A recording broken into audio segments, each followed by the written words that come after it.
Oke, puji Tuhan. Bapak, Ibu, dan saudara yang terkasih dalam Tuhan Yesus, terima kasih sekali malam hari ini untuk materi TOT dasar IPKRC hari pertama 4 Juli 2022 dengan narasumber Dr. Mervin Panjaitan MSc. Beliau adalah seorang yang banyak berpengalaman dalam hal menulis kebangsaan. Untuk itu kita akan lebih mengenal lebih dekat dengan beliau, walaupun sudah banyak di antara Bapak Ibu yang mengenal, tetapi kami persilahkan untuk pengantar lebih dahulu Bapak Mervin, kami persilahkan. Ya, terima kasih Mas Hardi, Bung Theo, dan kawan-kawan sekalian. Apa yang kita lakukan malam ini adalah membuat rekaman materi TOT tingkat dasar yang akan dipresentasikan tanggal 4 Juli 2022. Maksudnya agar rekaman ini bisa dilihat, bisa didengarkan sebelum acara diskusi terjadi. Sebelum acara TOT terjadi, sehingga persiapan pasang peserta itu lebih banyak. Pada waktu nanti saya memberikan pengantar waktu TOT berlangsung, saya cukup menggunakan 10 menit, sehingga banyak waktu buat para partisipan, para peserta untuk berdiskusi. Saya pikir saya akan perkenalkan sedikit, saya Mervin Panjaitan, saya salah seorang pengarah di IPKRC.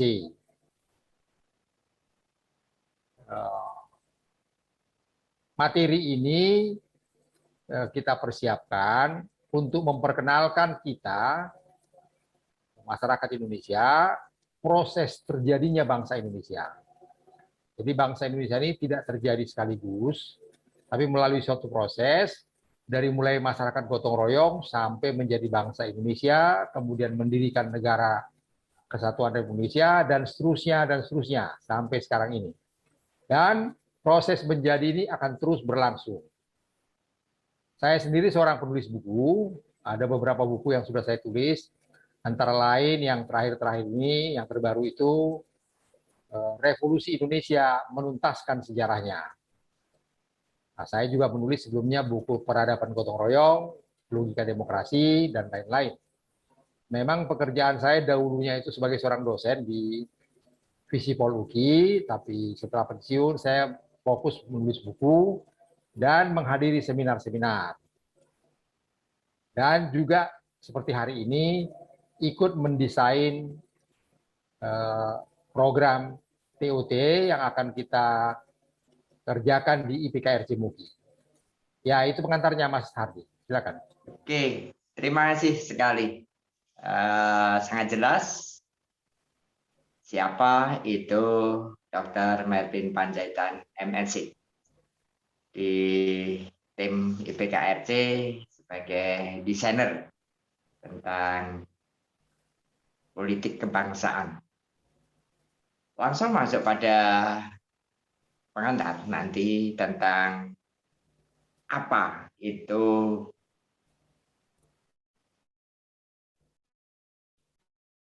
masyarakat gotong royong, proses tadi kali tentang proses masyarakat gotong royong menjadi bangsa Indonesia.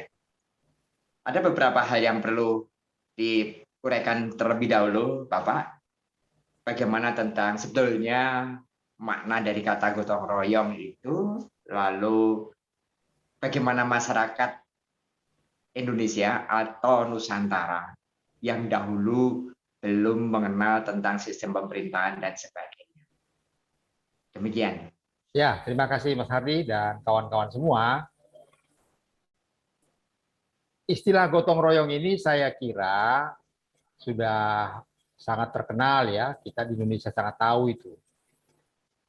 Saya pikir pertama kali istilah gotong royong digunakan adalah pada waktu orang-orang masyarakat kita di desa-desa itu memindahkan rumahnya, rumah dari kayu, atau memindahkan kandang ternak dari satu tempat ke tempat lain yang letaknya tidak terlalu jauh. Itu dipikul rame-rame. Makanya yang namanya gotong royong. Jadi gabungan dari dua kata Jawa, bahasa Jawa, gotong dan royong. Digotong bersama-sama, digotong, dipikul, dan royong itu ramai-ramai. Dan saya kira sekarang pun di beberapa desa kita masih temukan itu. Tapi saya ingin berbicara lebih awal lagi tentang apa yang dimaksud dengan gotong royong. Jadi gotong royong adalah kerjasama sukarela dalam persaudaraan oleh manusia-manusia merdeka yang setara, bantu-membantu, tolong-menolong untuk kebaikan bersama. Itulah definisi gotong royong yang saya gunakan di dalam buku-buku saya dan banyak pakar juga setuju. Gotong royong sudah terjadi di Indonesia atau di Nusantara ini diperkirakan pada masa berburu. Mulai, yaitu pada waktu kelompok-kelompok masyarakat di Nusantara mulai berburu hewan besar. Seperti kerbau liar misalnya. Berburu kerbau liar tidak mungkin pada waktu itu sendirian. Itu harus ramai-ramai karena peralatan senjata yang ada pun masih sederhana ya. Dan itu sudah terjadi di seluruh Indonesia. Jadi tradisi gotong royong, cara hidup gotong royong itu terjadi di seluruh Nusantara, mulai dari Sumatera di sebelah barat sampai ke Papua di timur. Sisanya sampai sekarang masih terlihat. Sampai sekarang masih terlihat, khususnya dalam acara-acara keagamaan, kemudian acara-acara kalau ada kematian dan lain sebagainya, kita melaksanakan itu secara gotong royong. Ya, sementara begitu dulu, Mas Hardi. Ya, terima kasih. Kalau tadi disebutkan tentang bagaimana latar belakang gotong royong, yang tradisi itu dimulai oleh nenek moyang atau leluhur bangsa Indonesia. Mengangkat sesuatu, rumah atau kandang dari satu tempat ke tempat lain secara bersama-sama. Lalu dari budaya tersebut, Pak Mervin, budaya masyarakat yang leluhur kita, lalu datanglah peradaban atau pengaruh dari suku atau dari bangsa-bangsa di sekitar Asia ataupun Asia Timur ataupun Asia Jazirah Arab. Mungkin runtutan kronologis tentang pergeseran mengenai kehidupan peradaban leluhur kita setelah masuknya pengaruh-pengaruh dari bangsa-bangsa lain. Bagaimana tentang gotong royong? Ya. Jadi perlu saya jelaskan dulu. Sebelum Masehi, setelah terjadi memasuki masa bertani, katakanlah masa bertani di Indonesia ini diperkirakan sekitar 10.000 tahun yang lalu ya, jadi 8.000 tahun sebelum Masehi. Sudah mulai, terutama itu terjadi yang paling cepat di Indonesia adalah di Pulau Jawa. Pembuktian sekarang sudah semakin banyak. Misalnya situs Gunung Padang itu batu-batuannya diperkirakan telah dipindahkan ke sana 7.000 tahun sebelum Masehi. Sudah ada di sana. Dan itu terjadi, situs Gunung Padang itu mulai dibangun, terjadi. Pada waktu itu tentu sudah ada kerajaan-kerajaan yang mengkoordinir program-program kerja itu. Dan kerajaan-kerajaan ini, walaupun kerajaan-kerajaan kecil, dia juga sudah muncul setelah terjadi pertanian yang sukses. Karena tidak mungkin terjadi kerajaan seperti itu, tidak mungkin terjadi spesialisasi kerja, kalau masyarakat masih berburu, masih cari makan hari ini untuk makan hari ini. Sudah revolusi pertanian tentu sudah sukses, sehingga tidak semua lagi petani ikut bertani. Katakanlah misalnya setengah dari masyarakat bertani, makanan sudah cukup. Yang setengah lagi bisa mengerjakan pekerjaan-pekerjaan lain. Jadi diperkirakan sebelum peradaban dari luar datang, masyarakat gotong royong di Indonesia sudah mempunyai masyarakat politik. Cuma masyarakat politiknya waktu itu wilayahnya kecil-kecil, katakanlah satu kelurahan atau satu desa atau beberapa kelompok desa, misalnya mungkin seluas kecamatan sekarang ini, belum begitu besar. Peradaban yang pertama kali datang ke Indonesia di sekitar Masehi, saya katakan datang ke Indonesia tidak berarti mereka yang datang ya, bisa juga kita yang pergi dari Asia Tenggara ini pergi ke India, bertemu dengan peradaban India di India Selatan. Jadi itu datang dan pergi. Pedagang-pedagang mereka datang ke Nusantara ini sebagai katakanlah bagian dari Asia Tenggara. Pedagang-pedagang kita juga pergi ke India Selatan berdagang, barangkali di sana membeli tekstil, ya dari sini membawa rempah-rempah, membawa beras dan lain sebagainya. Perjumpaan dengan peradaban India di awal Masehi inilah membuat kita belajar banyak tentang tata negara dan tentang agama Hindu dan Buddha. Sejak itu konsep tata negara dari India itu kita pelajari dan termasuk konsep Raja Dewa. Sejak itulah banyak masyarakat politik di Indonesia bergabung melalui secara damai barangkali atau melalui panukan membentuk kerajaan masyarakat politik yang lebih besar, kerajaan-kerajaan yang lebih besar. Perlu diketahui, kedatangan peradaban India inilah yang akhirnya menghasilkan banyak kerajaan-kerajaan besar di Indonesia, dan ada dua kerajaan yang wilayahnya adalah Nusantara, yaitu Sriwijaya dan Majapahit.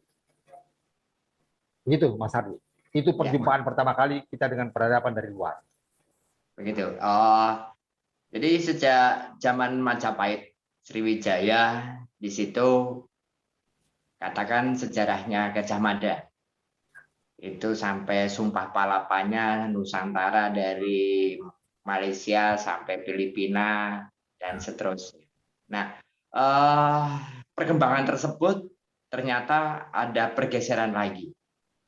Setelah datangnya pengaruh peradaban berikutnya, yakni peradaban Arab atau masuknya Islam ke Indonesia. Nah, ini prosesnya bagaimana, Pak Mervin? Ya, jadi awalnya itu sebenarnya peradaban Islam itu datang melalui perdagangan dan kemudian membawa agama Islam. Dan pada saat yang sama di Sriwijaya sudah mulai runtuh dan Majapahit juga menjelang senja hari hidupnya. Nah, setelah Majapahit ini runtuh, maka bermunculanlah kerajaan-kerajaan yang lebih kecil, yaitu kerajaan-kerajaan Islam di pantai-pantai, mulai dari Malaka, Aceh sampai ke Pulau Jawa sampai ke Sulawesi. Nah, setelah itu, setelah Sriwijaya dan Majapahit, Indonesia tidak pernah lagi punya kerajaan besar. Semuanya kecil-kecil, dan karena kecil-kecil itulah mereka ribut sendiri dengan mereka, dan kemudian datanglah pedagang-pedagang dari Eropa, ya, pedagang Portugal, Spanyol, kemudian diikuti oleh Belanda. Yang datang, peradaban Barat yang datang ini ternyata lebih pintar. Kapalnya lebih besar, meriamnya lebih besar, bawa senjata dan lain sebagainya. Barangkali juga ilmu ekonominya lebih tinggi. Mereka mulai memonopoli perdagangan. Kemudian terjadi perang antara Belanda, VOC dengan Portugal. VOC menang, Portugal pulang ke negerinya. VOC mulai mangkal di Indonesia dan kemudian memonopoli rempah-rempah dan kemudian lebih lanjut lagi mengadakan penjajahan. Itulah riwayatnya dengan peradaban Barat yang datang paling akhir. Tapi saya pikir yang pengaruhnya juga cukup besar ya di dalam mengadakan perubahan di Indonesia, khususnya di dalam munculnya nasionalisme Indonesia. Nasionalisme Indonesia adalah muncul hasil integrasi dari cara hidup gotong royong dengan unsur-unsur peradaban Barat.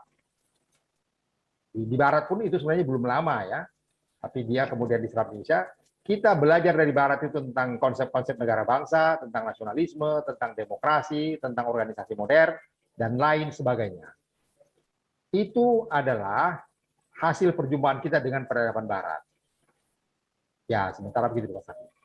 Ya, kalau dilihat perkembangan berikutnya, ternyata di tahun 1900-an munculnya pergerakan nasional.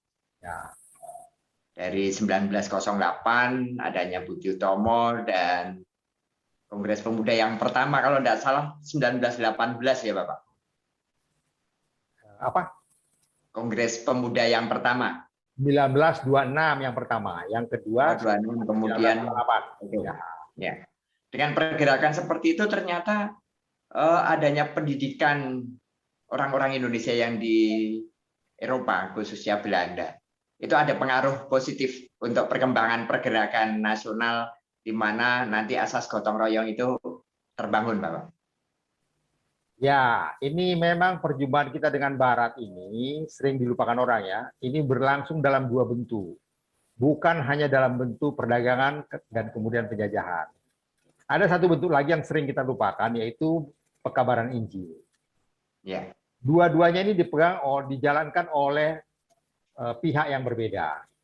Pekabaran Injil itu dikerjakan oleh para penginjil dari Eropa, itu tidak ada hubungan dengan penjajah. Itu memang otonom dikerjakan oleh gereja-gereja dari Eropa. Berlangsung di desa, di daerah-daerah pedalaman, jauh dari keramaian, di tempat-tempat terpencil, mereka masuk di sana dan kemudian membuat membangun agama Kristen dan agama Katolik, kemudian membangun sekolah-sekolah dan seterusnya. Perjumpaan dengan Barat ini menghasilkan itu tadi nasionalisme Indonesia, menghasilkan putra-putra Indonesia yang cerdas, yang terdidik ya.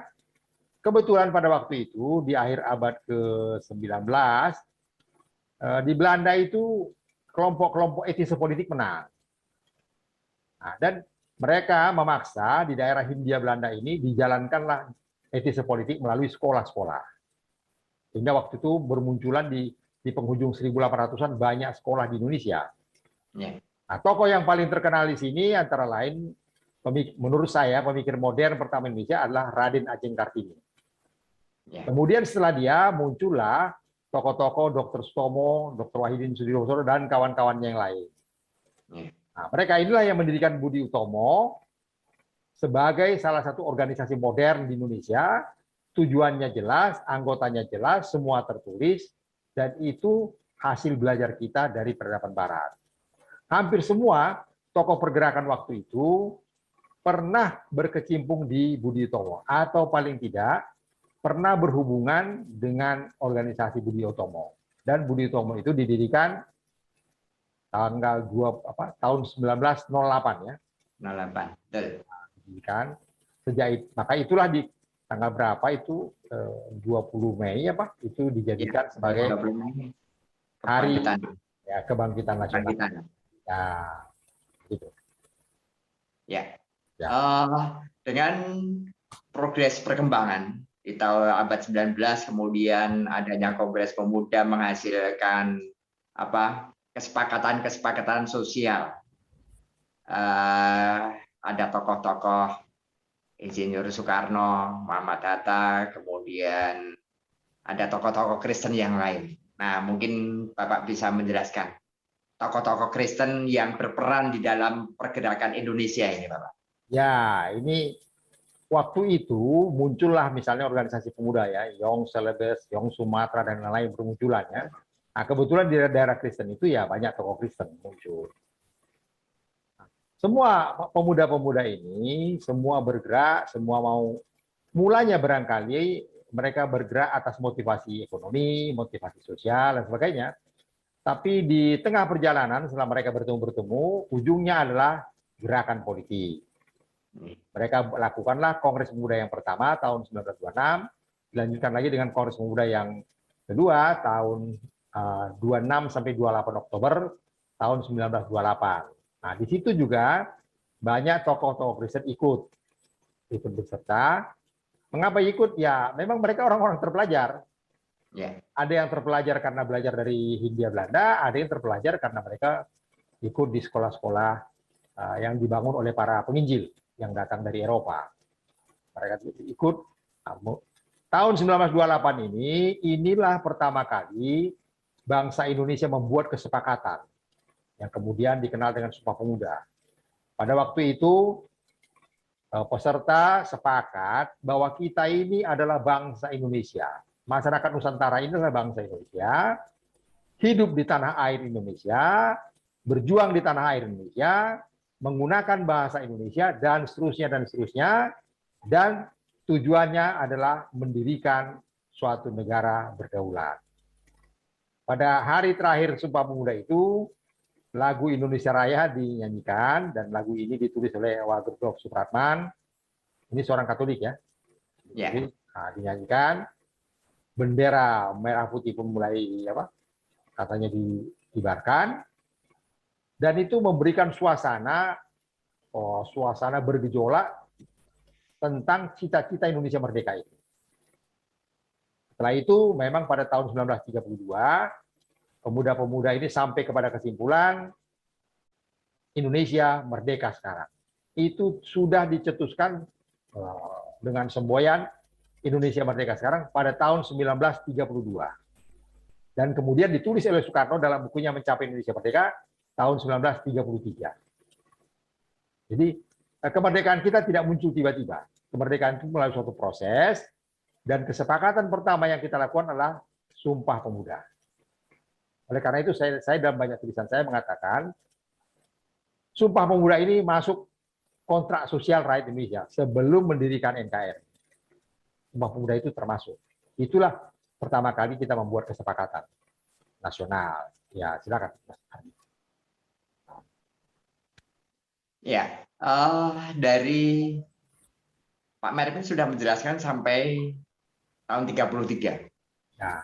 Proses untuk menuju kemerdekaan itu ternyata tidak pendek, tetapi panjang. Dari 26, 28, tidak melupakan tahun yang 1908. Ya. Nah, tetapi mengarah kepada setelah Sumpah Pemuda adanya Pancasila. Nah, peran serta bagaimana tokoh-tokoh pergerakan saat itu terlepas dari background-nya keyakinan atau suku agama.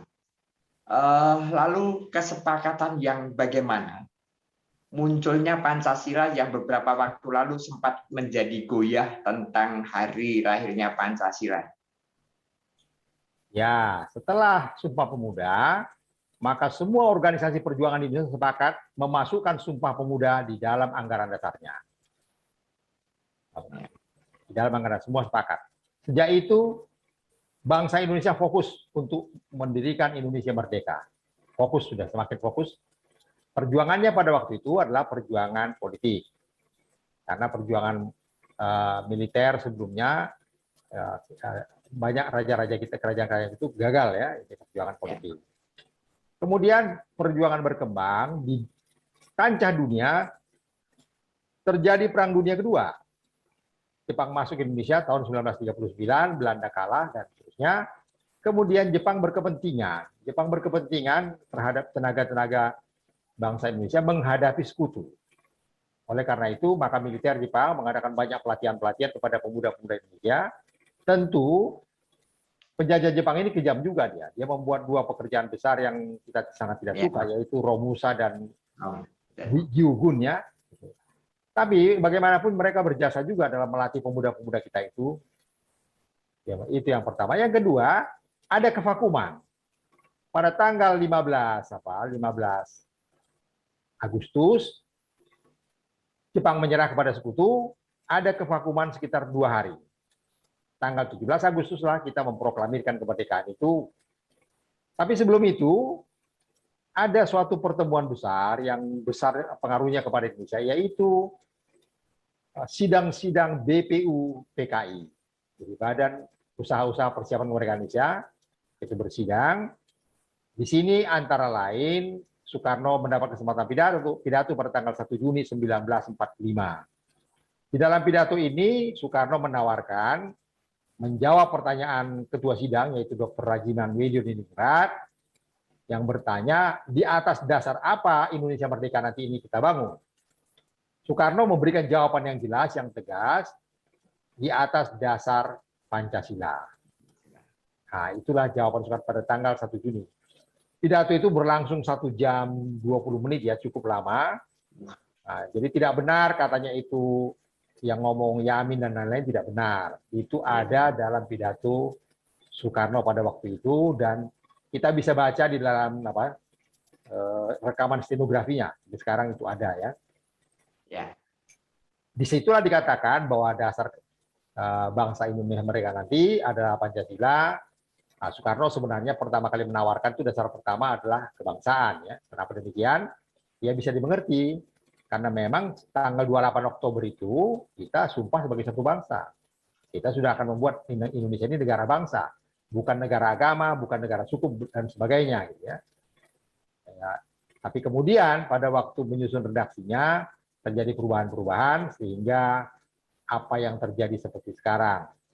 Masih ada lagi suatu momen besar ya.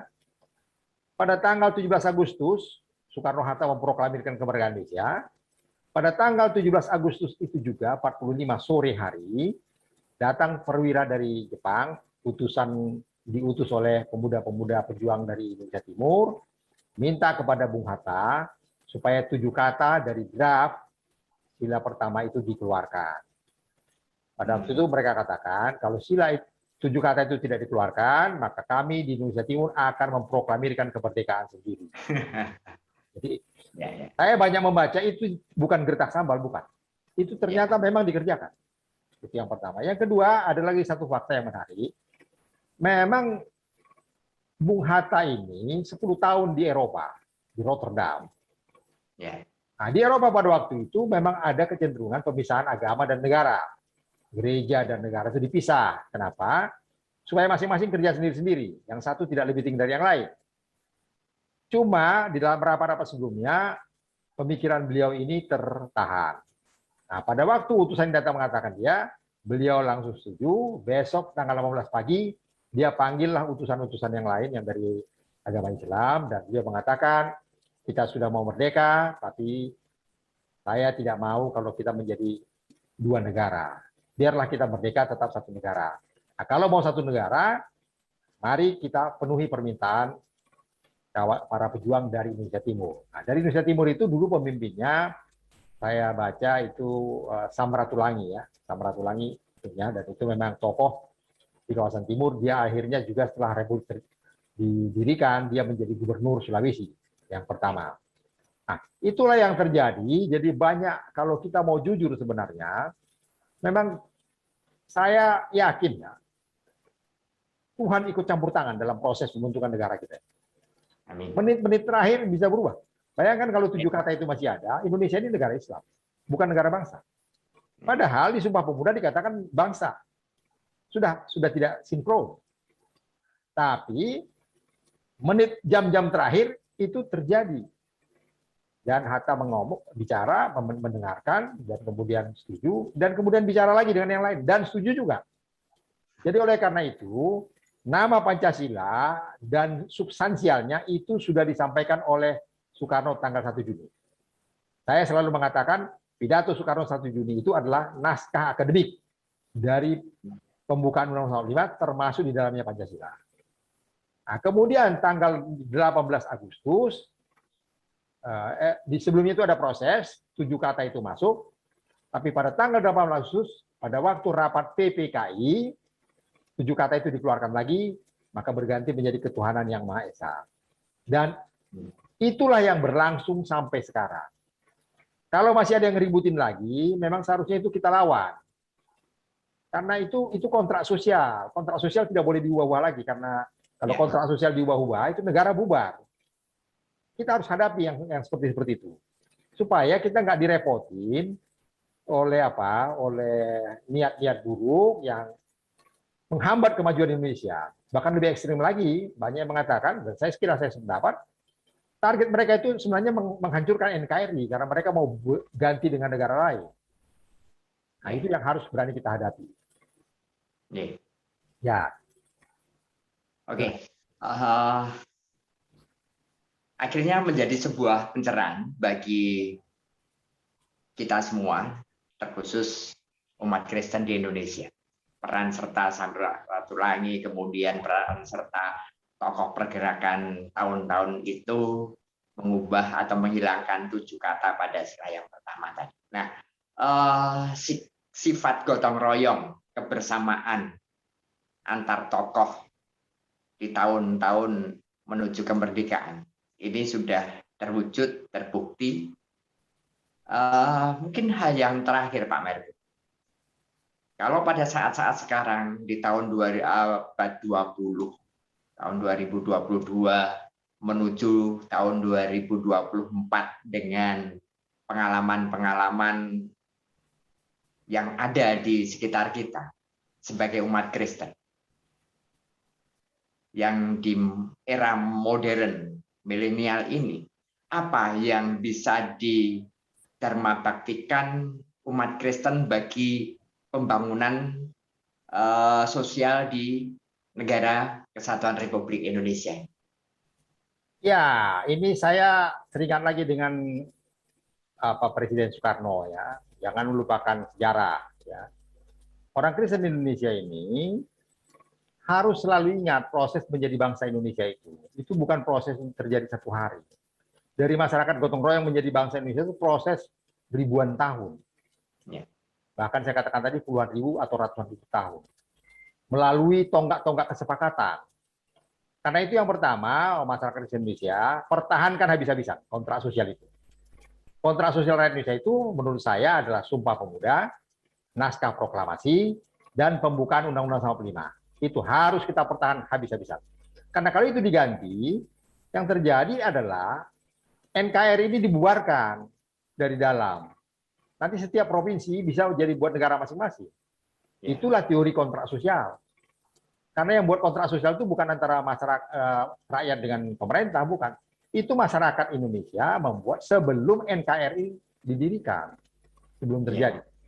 Ingat itu Undang-Undang Dasar 45 ditetapkan tanggal 18 Agustus. Setelah itu baru pemilihan presiden dan wakil presiden. Setelah pembukaan itu disetujui. Setelah kontrak sosial itu semua disetujui. Dan itu pula sebabnya, maka di dalam perubahan Undang-Undang Dasar yang sudah berlangsung 4 kali itu, dari 4 kali itu 1 kali, 3 kali ketua PAS satunya itu Dr. Anus Jacob Tobing, itu anggota GKI Pondok Indah ya. Itu juga disepakati. Pembukaan Undang-Undang tidak boleh diubah.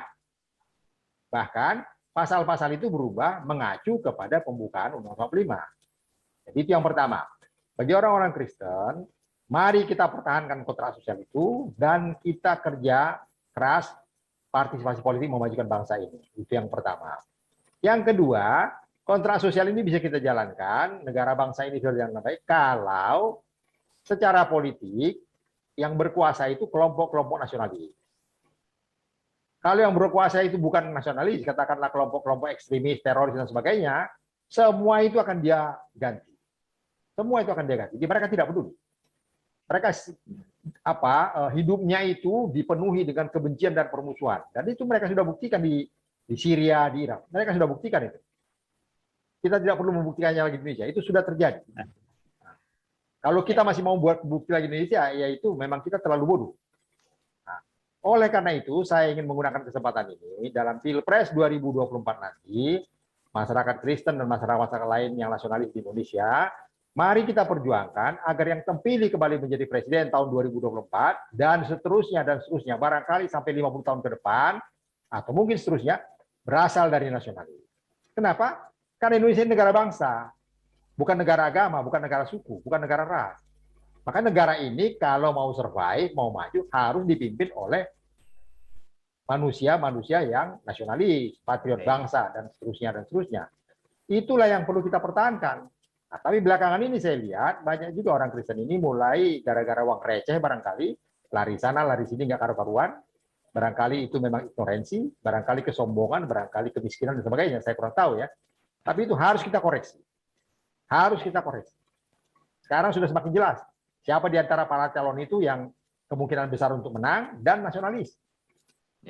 Bahkan lebih jelas lagi siapa di antara mereka akan melanjutkan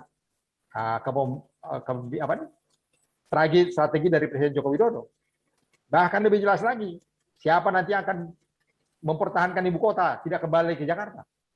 Sekarang sedang ada gerakan menghambat perpindahan ibu kota dari kelompok-kelompok ekstrim itu. Kenapa? Karena kalau ibu kota pindah ke IKN Nusantara, mereka nggak bisa lagi mengepung ibu kota. Selama ini yang digunakan mengepung ibu kota itu kan masa dari Jawa Barat yang orientasi politiknya apa? Seperti masa lalu mereka lah menjadikan negara NII ya. Politik identitas. Ya, nanti tidak bisa lagi. Kalau itu sudah pindah ke IKN Nusantara, mereka tidak bisa lagi. Mereka datang mau naik apa? Ya. Dan jangan lupa di sana itu banyak orang-orang lain, orang-orang masyarakat lain, orang-orang Kristen dan sebagainya, orang Dayak misalnya, ya, yang berani juga, barangkali lebih berani dari mereka. Nah, inilah sebenarnya yang mereka takutkan. Jadi bukan soal-soal lain. Kalau sekarang banyak hambatan mengenai perpindahan pembangunan ibu kota Nusantara ini, Nusantara, itulah alasannya. Sekarang mereka itu bergerombol. Oposisi itu bergerombol, termasuk orang-orang yang banyak utangnya, yang banyak utang di sini, tagih pemerintah marah-marah. Dan ngumpul mereka semua. Itu gerombolan pengacau semua itu. Targetnya meruntuhkan NKRI dan mereka ganti dengan lain. Seperti itulah mereka-mereka itu. Oleh karena itu, kaum nasionalis ini harus solid.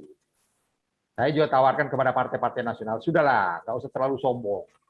Tanpa rakyat Indonesia, partai nasionalis apapun di Indonesia ini nggak ada harganya. Yang menentukan itu rakyat Indonesia. Presiden RI itu yang menentukan rakyat Indonesia. Partai politik cuma mencalonkan saja. Biar partai politik mencalonkan, kalau rakyat tidak mau pilih, mau apa? Oleh karena itu, saya ingin menyampaikan pada kesempatan ini, mari kita ini, yang nasionalis, patriot bangsa ini, solid kerjasama, memenangkan Pilpres 2024. Pilih calon yang nasionalis. Ya, nasionalis, melanjutkan ini, perpindahan ibu kota, melanjutkan strategi yang sudah dibuka oleh Presiden Joko Widodo, dan seterusnya, dan seterusnya. Ya. Saya ingatkan lagi, kita ini negara bangsa, bukan negara agama, bukan negara suku. Ya. Kalau Mas Hardi mau lebih teliti, baca itu semua pembukaan Mozart. Tidak ada satu perkataan agama pun di situ. Ya, betul. Tapi sekarang kok tiba-tiba dia jadi paling hebat? Tidak ada. Mulai dari Sumpah Pemuda sampai naskah proklamasi sampai pembukaan Mozart, tidak ada satu kata pun mengatakan agama. Yang ada ketuhanan. Jadi kita ini pengikut Tuhan. Bukan para pengikutnya petualang-petualang agama itu, bukan. Nah, tapi itulah yang terjadi dan orang Kristen ini ikut-ikut, banyak yang ikut, mungkin karena pengetahuannya rendah, atau karena uang, atau karena apalah begitu ya. Nah, itu yang saya kira saya ingatkan lah soal itu. Ya, terima kasih Pak Dr. Mervin Panjaitan MSc. Malam hari ini sudah mendapatkan satu pencerahan materi untuk TOT dasar, tingkat dasar tanggal 4 Juli 2022. Nah, garis benang merah dari masyarakat gotong royong menjadi bangsa Indonesia, prosesnya itu panjang dan melelahkan.